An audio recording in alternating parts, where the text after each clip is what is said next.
بچے ویڈیو سے دور رہے۔ اگلی دودھ والے نے دودھ دینے کے بہانے بار بار آنا شروع کیا، مگر حقیقت کچھ اور تھی جو ہر کسی کو جاننا ضروری ہے۔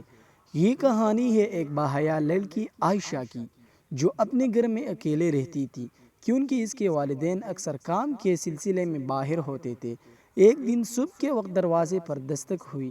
عائشہ نے دروازہ کھولا تو سامنے دودھ والا کھڑا تھا، جو روزانہ کی طرح دودھ دینے آیا تھا، مگر اس دن اس کا اندر کچھ مختلف تھا۔ اس نے غیر ضروری باتیں شروع کر دی اور گھر کے حالات جاننے کی کوشش کرنے لگا۔ عائشہ کو تھوڑا سا شک ہوا، مگر اس نے خاموشی اختیار کی۔ وقت گزرتا گیا اور وہ شخص کسی نہ کسی بہانے سے بار بار آنے لگا، کبھی پیسے کا حساب، کبھی برتن واپس لینے کا بہانہ، اور اس کا رویہ دن بدن عجیب ہوتا جا رہا تھا۔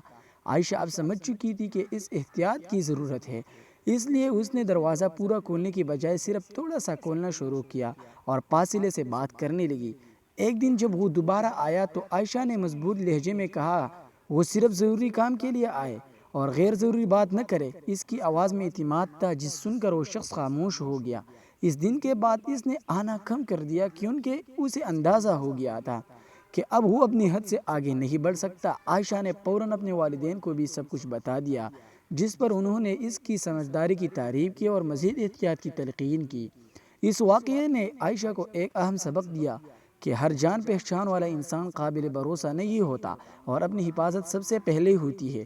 یہ کہانی ہمیں یہ سکھاتی ہے کہ ہمیشہ ہوشیار رہنا چاہیے، خاص طور پر جب ہم اکیلے ہوں، اور کسی بھی مشکوک رویے کو نظر انداز نہیں کرنا چاہیے۔ اگر آپ یا آپ کے گھر میں کوئی اکیلا رہتا ہے تو اسے ضرور سمجھائیں کہ دروازہ کھولنے سے پہلے اچھی طرح دیکھ لے اور غیر ضروری بات چیت سے پرہیز کرے، کیونکہ احتیاط ہی سب سے بڑی حفاظت ہے۔